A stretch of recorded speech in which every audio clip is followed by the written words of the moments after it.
और इस वक्त एक बड़ी खबर आ रही है बाढ़ से, जहां पुराई बाग में शौचालय की टंकी सफाई के दौरान दम घुटने से 4 लोगों की मौत हो गई है। बताया जा रहा है कि सभी नवनिर्मित सेप्टिक टैंक का शटरिंग खोलने के लिए अंदर गए हुए थे और सभी के बॉडी को बाहर निकाला गया है। इस हादसे के बाद ग्रामीणों में गुस्सा है। बताया जा रहा है कि चारों मृतकों में 3 चचेरे भाई हैं। तो इस वक्त एक बड़ी दुर्घटना हुई है बाढ़ से। यहां पर नया निर्माण हो रहा था और जो टैंक था, टैंक की सेंटरिंग को खोलने के दौरान एक बड़ा हादसा हो गया। 4 लोग उसके अंदर गए थे और बताया जा रहा है कि 3 जो थे आपस में रिश्तेदार थे और एक बड़ी घटना हुई है। कितने लोग थे सर?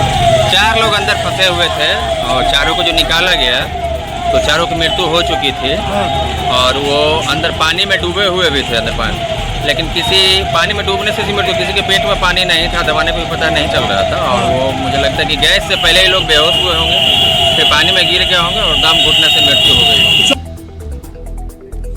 तो बाढ़ थाना के पुराई बाग का यह मामला है। सेप्टिक टैंक में फंसे 4 लोगों की मौत से जुड़ा हुआ यह मामला और सफाई के दौरान ये 4 लोग अंदर फंस गए। बाहर निकलने का एक छोटा सा रास्ता था और इन तस्वीरों में आप देख पाएंगे, हालांकि किसी भी तरह से उन्हें बाहर निकाला गया है, लेकिन 4 लोगों की मौत हो गई, जिनमें 3 आपस में रिश्तेदार थे। बाढ़ थाने के पुराई बाग का यह मामला। अनिरुद्ध हमारे साथ बने हुए। अनिरुद्ध, अभी क्या अपडेट है? बता दूं कि अभी 4 लोगों की मौत की पुष्टि हो गई है। रेस्क्यू टीम में डॉक्टर अजय कुमार गए थे, उन्होंने बताया कि 4 लोगों की मौत हो गई और इन चारों की दम घुटने से हो गई और स्थिति अभी काफी तनावपूर्ण है।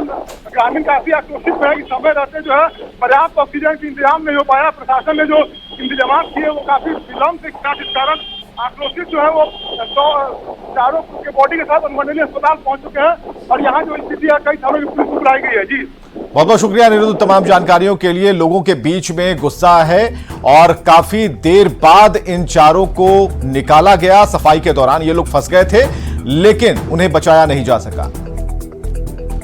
तो सेप्टिक टैंक में फंसे 4 लोगों की मौत हो गई है। एक्सक्लूसिव तस्वीरें हम आपको दिखा रहे हैं। सफाई के दौरान ही ये 4 लोग फंसे थे और बताया जा रहा है कि अंदर प्रवेश करते ही जो गैस बनती है उस गैस में ही ये बेहोश हुए और उसके बाद इनकी मौत हो गई। कुछ लोगों ने कहा कि पानी में, जो अंदर पानी जमा था उसमें कुछ लोग, 3 लोग डूबे हुए थे और बाढ़ थाने के पुराई बाग से ये तस्वीरें हम आपको दिखा रहे हैं। और शुभम कुमार एसडीओ बाढ़ हैं, उनसे भी जानकारी लेते हैं। शुभम जी, ये जो घटना हुई है इसके बारे में आप तक क्या जानकारी है? ये अगवानपुर पंचायत में जो है ये घटना हुई है और ये अंडर कंस्ट्रक्शन एक घर था। उसी में जो है ये 4 जो थे ये चारों कंस्ट्रक्शन वर्कर्स थे और सेप्टिक टैंक का कंस्ट्रक्शन के दौरान जो है जो अंदर में सामान था उसको निकालने के लिए जो है इन लोगों ने अंदर गए थे और यूज में नहीं था। जो सेप्टिक टैंक था वो यूज में नहीं था। ये कंस्ट्रक्शन वर्कर्स थे और यहाँ पे जो है हम लोगों ने उनको रेस्क्यू करके अस्पताल में जो है चारों को अभी पहुंचा दिया गया है और आगे की कार्रवाई जो है इसमें हम लोग कर रहे हैं। तो जो अभी जो घटना हुई है इसमें ये कहा जा रहा है जो आसपास के लोग हैं कि अंदर गैस बनी हुई थी, इस वजह से ये लोग अंदर घुसते ही बेहोश हो गए। ये कंस्ट्रक्शन कर रहे थे, वहाँ पे जो सेप्टिक टैंक के लोग बना रहे थे और उसी दौरान जो है एक आदमी जो है अंदर, वो कंस्ट्रक्शन वर्कर अंदर गए, सामान जो बांस वगैरह सब लगा करके इन्होंने ढलाई किया था उसको निकालने के लिए गए तो उसी में गैस का फॉर्मेशन हो रखा था, जिसके वजह से जो है वो बेहोश हुए वहाँ पे। और फिर दूसरे जो लोग हैं उनको निकालने के क्रम में जो है 4 लोग वहाँ पे फंस गए थे, उनको वहाँ से निकाल करके जो है अस्पताल जो है भी लाया गया है और जो है इस पे आगे की कार्रवाई हो रही है।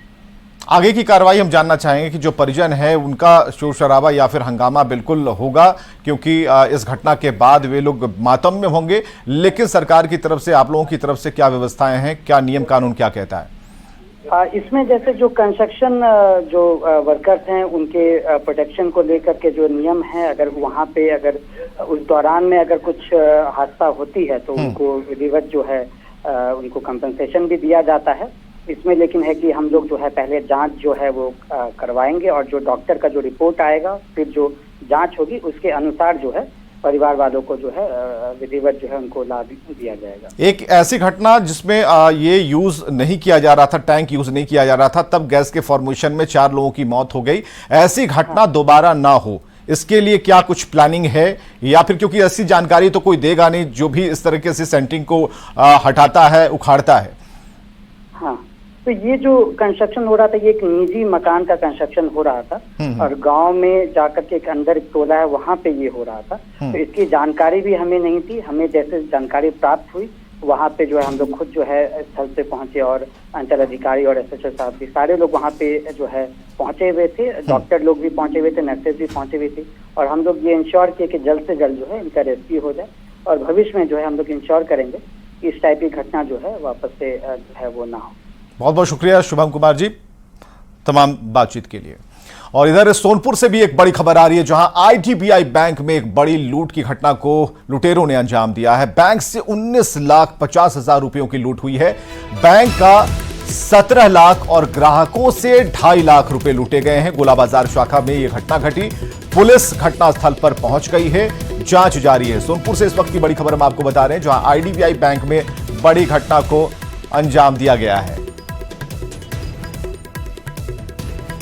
तो बिल्कुल ये बड़ी खबर इस वक्त सोनपुर से आ रही है, जहां आईडीबीआई बैंक में लूट की घटना को अंजाम दिया गया और 19,50,000 रुपए की लूट की बात सामने आ रही है। बैंक का 17 लाख और ग्राहक से 2.5 लाख रुपए लूटे गए हैं। इस खबर पर ज्यादा जानकारी के साथ जुड़ गए न्यूज 18 संवाददाता संतोष गुप्ता। संतोष, क्या जानकारी मिल रही है? यहाँ एक बार फिर से वही खामियाजा, वही लापरवाही जो हर बार लूट के दौरान नजर आती है। हालांकि एसपी ने कहा है कि इस मामले में बैंक के गार्ड की भूमिका संदिग्ध पाई गई है और गार्ड को तत्काल हिरासत में लेकर उससे पूछताछ की जा रही है। मैं बता दूं कि दिन दहाड़े इस घटना को अंजाम दिया गया है। सोनपुर के गोला बाजार रोड में जो आईडीबीआई बैंक है, वहां पे कुछ अपराधी पहुंचते हैं और वो बैंक में घुस करके हथियार के बल पर सबको अपने कब्जे में लेते हैं। गार्ड की भूमिका संदिग्ध बताई जा रही है संतोष। जी बिल्कुल, हिरासत में लेकर पूछताछ की जा रही है। क्योंकि गार्ड ने जिस तरह से रेसिस्ट करना चाहिए था या फिर कुछ ऐसी बातें सामने जो एसपी ने कहा है कि उससे पूछताछ चल रही है, जैसे ही कुछ मामला निकल के सामने आएगा बताया जाएगा। लेकिन फिलहाल गार्ड हिरासत में, एसपी ने इसकी पुष्टि की है। और जो अपराधी कैश लेकर भागे हैं उसके लिए भी एक एसआईटी का गठन किया गया है इस पूरे घटना को लेकर के। एसपी स्वयं घटनास्थल की ओर रवाना हो गए हैं। वहां पे जाने के बाद जो स्थिति होगी वो मीडिया से बताएंगे, ऐसा उन्होंने कहा है। लेकिन जिस तरह से लूट की घटना हुई है तो कहीं ना कहीं सुरक्षा को लेकर सवाल उठ रहे हैं, क्योंकि सोनपुर में पहले भी लूट की बड़ी घटनाएं हो चुकी है। उसी इलाके में पीएनबी बैंक से लूट हुई थी, बहुत गार्ड की गोली मारी गई थी, उसकी हत्या भी कर दी गई थी। तो कहीं ना कहीं सुरक्षा को लेकर के हर बार जब ऐसी घटनाएं होती है तो बैंक को इस सुरक्षा को लेकर के सवाल खड़े होते हैं। लेकिन हर बार इस तरह की घटना जब हो जाती है तो पुलिस कहीं ना कहीं एक तरह से कहा जाता है लुटेरों तक पहुंचने का दावा तो करती है, लेकिन पूरे न तक कभी पूरा कैश मिला है, न ही पूरे अपराधी पकड़े गए हैं।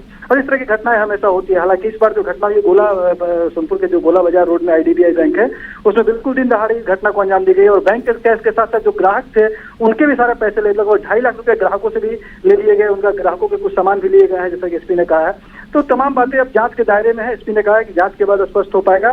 पुलिस ने कार्रवाई शुरू कर दी है, एसआईटी का गठन किया गया है और गार्ड को हिरासत में बिल्कुल, तो एक बार फिर से वही रटा रटाया जवाब जो पुलिस इस तरह की घटना के बाद देती नजर आती है। हालांकि इसमें गार्ड की भूमिका पर ही संदेह जाहिर किया जा रहा है। बहुत बहुत शुक्रिया संतोष जानकारी के लिए। और एक और बड़ी खबर आ रही है, लेसी सिंह की सुरक्षा बढ़ा दी गई है। मंत्री लेसी सिंह को जेड श्रेणी की सुरक्षा दी गई है। सुरक्षा समन्वय समिति ने यह फैसला लिया है। देवेश चंद्र ठाकुर को वाई श्रेणी की सुरक्षा दी गई है और विवेक ठाकुर को भी वाई श्रेणी की सुरक्षा दी गई है। और इससे जुड़ी जानकारी दे रहे हैं शैलेंद्र कुमार। शैलेंद्र, इससे जुड़ी जानकारी हम चाहेंगे, क्योंकि ये जो अचानक से जो सुरक्षा बढ़ा दी गई है, लेसी सिंह की हो या फिर विवेक ठाकुर हो, देवेश चंद्र ठाकुर हो, तो जो श्रेणी इन्हें दी गई है सुरक्षा की, वो किसके मद्देनजर दी गई है? क्या इन्होंने पहले से कोई अपील की थी? मतलब क्या है इसका? देखिए, आमतौर पर बिहार में जो सुरक्षा बढ़ाई जाती है वो सरकार का ही निर्णय होता है और जो सुरक्षा समन्वय समिति की जब बैठक होती है उसमें चीजों को तय किया जाता है कि किन नेताओं को कौन सी सुरक्षा देनी है। हालांकि ऐसे कम ही मौके आए हैं जब बिहार में किसी मंत्री को जेड श्रेणी की सुरक्षा दी जाती हो और लेसी सिंह को जेड श्रेणी की सुरक्षा दी गई है, क्योंकि वो सीमांचल से आती हैं। जो चुनावी जो रणनीति होती है, अभी जो उपचुनाव हुआ उसके बाद पहले लोकसभा चुनाव हुआ, तो इन चुनावों में जो गतिविधियां हुई उन तमाम चीजों को देख करके सरकार ने निर्णय लिया है। और खासतौर पर जो सीमांचल का इलाका है वो काफी सेंसिटिव इलाका माना जाता है और उस जगह से कई बार चुनाव लड़कर जीतकर लेसी सिंह मंत्री बनी है। तो ऐसी परिस्थिति में जो धमदाहा जो इनका विधानसभा क्षेत्र रहा है तो वो भी सुदूर इलाका है और सेंसिटिव इलाका माना जाता है। तो लिहाजा इसको देखते हुए बिहार सरकार ने लेसी सिंह को जेड श्रेणी की सुरक्षा दी है। इसके अलावा दो और नेता सांसद विवेक ठाकुर और देवेश ठाकुर को अभी 22 श्रेणी की सुरक्षा दी गई है। यदि विवेक ठाकुर की हम बात कर लें तो नवादा का जो क्षेत्र है, नवादा में तकरीबन 2 से 3 विधानसभा क्षेत्र जो हैं वो नक्सल प्रभावित क्षेत्र माने जाते हैं, तो लिहाजा उन्हें उसके आधार पर 22 श्रेणी की सुरक्षा दी गई। और दूसरी तरफ हम देवेश चंद्र ठाकुर की बात कर ले तो देवेश चंद्र ठाकुर का भी बड़ा कद रहा है बिहार की सियासत में। इसके पहले वो बिहार विधान परिषद के सभापति रह चुके हैं और जिस जगह से वो चुनाव जीत करके आते हैं वो भी सेंसिटिव इलाका माना जाता है, सीमा से जुड़ा हुआ इलाका है अंतर्राष्ट्रीय सीमा से। तो ऐसी परिस्थिति में उन्हें भी 22 श्रेणी की सुरक्षा दी गई है। लेकिन सबसे महत्वपूर्ण है कि जिस तरीके से बिहार सरकार के मंत्री लेसी सिंह को जेड श्रेणी की सुरक्षा दी गई, तो कहीं न कहीं जो सीमांचल का जो इलाका है, सीमांचल में जो गतिविधियां होती हैं या फिर अन्य जो सेंसिटिव मामले हैं सीमांचल में, जो विरोधी हैं वहां, उन तमाम चीजों को देखते हुए सरकार ने निर्णय लिया है और लेसी सिंह को जेड श्रेणी, देवेश चंद्र ठाकुर को 22 श्रेणी और विवेक ठाकुर को भी 22 श्रेणी की सुरक्षा दी गई है। ठीक, बहुत बहुत शुक्रिया शैलेंद्र तमाम जानकारियों के लिए। तो बिहार में राज्यसभा की 2 खाली सीट पर एनडीए उम्मीदवारों ने नामांकन दाखिल कर दिया है। आरएलएम अध्यक्ष उपेंद्र कुशवाहा के साथ बार काउंसिल के पूर्व अध्यक्ष मनन कुमार मिश्र ने बिहार विधानसभा में अपना पर्चा भरा। बता दें कि मीसा भारती और विवेक ठाकुर के लोकसभा सांसद चुने जाने के बाद दोनों सीट खाली हुई, जिस पर नामांकन किया जा रहा है। 27 अगस्त नाम वापसी की अंतिम तारीख है और जरूरत पड़ने पर 3 सितंबर को चुनाव होगा और उसी दिन नतीजे भी घोषित किए जाएंगे।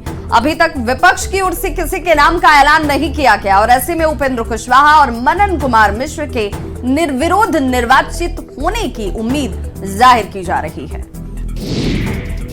हम माननीय मोदी जी का, माननीय अमित शाह जी का, जेपी नड्डा जी का और पूरे भारतीय जनता पार्टी के सभी नेताओं को धन्यवाद देता हूं। जो भी जिम्मेवारी मुझे पार्टी ने दी है और हमारे शीर्ष नेताओं ने दिया है, हम उस जिम्मेवारी का बढ़िया से बखूबी निर्वहन करेंगे, सरकार को मजबूत करेंगे, भारतीय जनता पार्टी को मजबूत करेंगे और आने वाला समय हमेशा के लिए भारतीय जनता पार्टी का ही होगा। और भारतीय जनता पार्टी जो भी आगामी जो विधानसभा चुनाव होने वाले हैं उसमें महान बहुमत से विजयी होगी।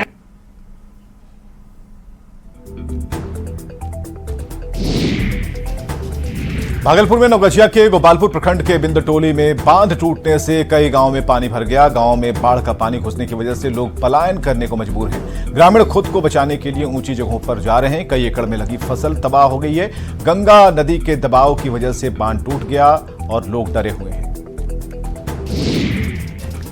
तो भागलपुर के नवगछिया के बिंद टोली में बांध टूटने के बाद कई लोगों के घर इस बाढ़ के पानी में बह गया, जिसकी वजह से अब ये बेघर हो चुके हैं और अब अपने ही हाथों कई लोग अपने आशियाने को तोड़कर अपने बचे कुचे सामान को बचाने की कोशिश में लगे हैं। चारों तरफ पानी से घिरे गांव में लोगों को न तो खाने के लिए कोई इंतजाम है, न पीने के लिए पानी का ही। ऐसे में परेशान पीड़ित परिवार वाले सरकार से मदद की गुहार लगा रहे हैं।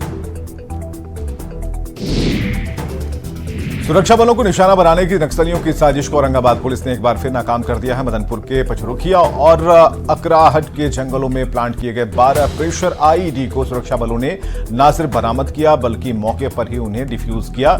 एसडीपीओ अमित कुमार ने बताया कि सर्च ऑपरेशन के दौरान सीआरपीएफ की कोबरा बटालियन और मदनपुर पुलिस की टीम को ये कामयाबी मिली। उन्होंने कहा कि सुरक्षा बलों को नुकसान पहुंचाने के मकसद से नक्सलियों ने यहां पर आईईडी बम प्लांट किया था, लेकिन समय रहते सुरक्षा बलों ने उनकी साजिश को नाकाम कर दिया। प्रेशर आईडी बरामद किया गया और 12 प्रेशर आईडी लगभग 2 से 3 केजी का था। तो इस तरीके से एक ही दिन में इतनी ज़्यादा मात्रा में जो बरामद की गई है वो बहुत ही बड़ा मात्रा है और उसको हम लोग वहीं पर विनष्ट कर दिए और इसमें किसी भी तरीके की जान माल की क्षति नहीं हुई है।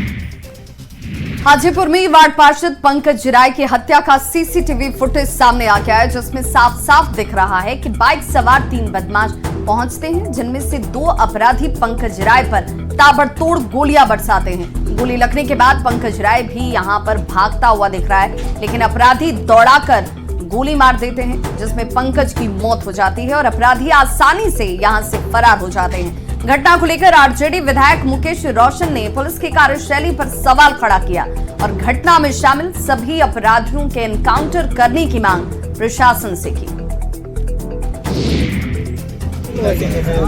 देखिए, हाजीपुर नगर परिषद के वार्ड पार्षद पंकज राय जी का भी हत्या हुआ है। काफ़ी दुखद घटना है। सामाजिक न्याय के वो मजबूत स्तंभ रहे हैं और राष्ट्रीय जनता दल के साथी रहे हैं। उनका हत्या कहीं ना कहीं पुलिस प्रशासन को ये चुनौती दे रहा है अपराधी कि घर पे भी अब लोग सुरक्षित नहीं है। जनप्रतिनिधि जो अपने दरवाजे पर बैठा हुआ है उसको शाम के 7 साढ़े 7 बजे 4-4 गोली दरवाजा पे मार देना, कहीं ना कहीं लगता है कि महाजंगल राज का आगाज हो चुका है। पीएम मोदी 3 दिन के विदेश दौरे पर रवाना होंगे। प्रधानमंत्री सबसे पहले पोलैंड जाएंगे। भारत के प्रधानमंत्री की 45 साल बाद पोलैंड यात्रा है और इस दौरान पीएम मोदी का वॉर्सो में औपचारिक स्वागत किया जाएगा। वे पोलैंड के राष्ट्रपति और प्रधानमंत्री से भी मुलाकात करने वाले हैं। इसके साथ ही भारतीय समुदाय के लोगों से भी प्रधानमंत्री मोदी के मिलने का कार्यक्रम है। प्रधानमंत्री मोदी आज और कल पोलैंड में रहेंगे। उसके बाद पोलैंड से ही 23 अगस्त को यूक्रेन चले जाएंगे, जहां उनकी मुलाकात राष्ट्रपति जेलेंस्की से होगी। ओलंपिक पदक विजेता मनु भाकर का डांस करते हुए एक वीडियो सामने आया है, जिसमें वो काला चश्मा गाने पर डांस करती हुई नजर आ रही हैं। मनु भाकर एक कार्यक्रम में पहुंची जहां उन्होंने डांस किया।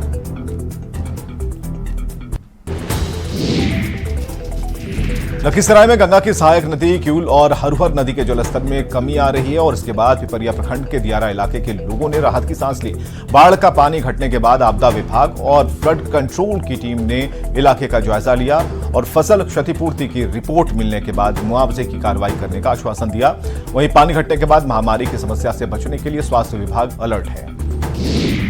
अधिकारी जो आपदा प्रबंधन के हैं उनके साथ इंजीनियरों की टीम जो फ्लड कंट्रोल से रिलेटेड थे, वो लोग सब लोग जाकर के देखे तो एक गांव कुछ प्रभावित हुआ था, 2 गांव बल्कि, लेकिन पानी रिसीड करने लगा तुरंत ही और अभी वो स्थिति नहीं है। खेतों में कहीं कहीं पानी है बट घर में अभी पानी नहीं है और पानी धीरे धीरे घट ही रहा है। स्लो है घटने का रफ्तार, लेकिन घट रहा है। दरभंगा में खाकी वर्दी पर फिर दाग लगा है। बिहार पुलिस के जवान धनंजय कुमार पर करीब 6 लाख की सरकारी राशि के गबन कर फरार होने का आरोप लगा है। आरोपी जवान दरभंगा के ट्रैफिक थाने में तैनात है और सरकारी राशि के साथ 1 महीने से फरार भी। डीएसपी की लिखित शिकायत के बाद लहरियासराय थाने में मामला दर्ज किया गया। आरोप लग रहा है कि 1 महीने बीतने के बाद भी जवान को खोजने के बदले केवल प्राथमिकी दर्ज कर खानापूर्ति की गई और इसकी जानकारी सीनियर अधिकारियों को नहीं दी गई। बताया जा रहा है कि सिपाही धनंजय कुमार 2 साल से ट्रैफिक थाने में तैनात था और जुर्माने के रूप में वसूली गई राशि को लेकर फरार हो गया। ये पिछले महीने 15 जुलाई की वारदात है, जिसमें ट्रैफिक थाना में पदस्थापित एक सिपाही जिनका नाम है धनंजय कुमार, इन्होंने लगभग 5,68,000 रुपये जो पैसे हैं, जो इनको जिम्मेदारी दी गई थी कि ये जो ट्रैफिक के जितने फाइन कलेक्ट होते हैं वो एक बैंक में हम लोग जमा करते हैं, इनको वहाँ पे जाके जमा करने की जिम्मेदारी दी गई थी, लेकिन उन्होंने नहीं किया। उसके बाद में इन जो संपर्क स्थापित करने की कोशिश किया, लेकिन संपर्क इनसे स्थापित नहीं हो पाया और ये तब से ही फरार चल गए हैं। इस संबंध में FIR भी जो है वो दर्ज कर ली गई है धारा 409 और 420 के अंतर्गत और आगे की कार्रवाई जारी है। खबर है समस्तीपुर से। सदर अस्पताल के इमरजेंसी वार्ड में मोबाइल की टॉर्च की रोशनी में मरीज का इलाज किया गया। बिहार में बेहतर स्वास्थ्य सुविधा के दावे किए जाते हैं, लेकिन ये तस्वीर हैरान करने वाली है। समस्तीपुर सदर अस्पताल में करंट लगने से गंभीर रूप से झुलसा हुआ शख्स इलाज के लिए अस्पताल पहुंचाया गया, लेकिन सदर अस्पताल में बिजली नहीं थी। अस्पताल में जनरेटर है, लेकिन समय पर नहीं चलने से करीब 30 मिनट तक ऑपरेशन थिएटर अंधेरे में डूबा रहा। इस दौरान गंभीर हालत देखकर डॉक्टर और मेडिकल स्टाफ ने मोबाइल की रोशनी में इलाज किया। और फिलहाल यहां रुक रहे हैं एक छोटे से अंतराल के लिए।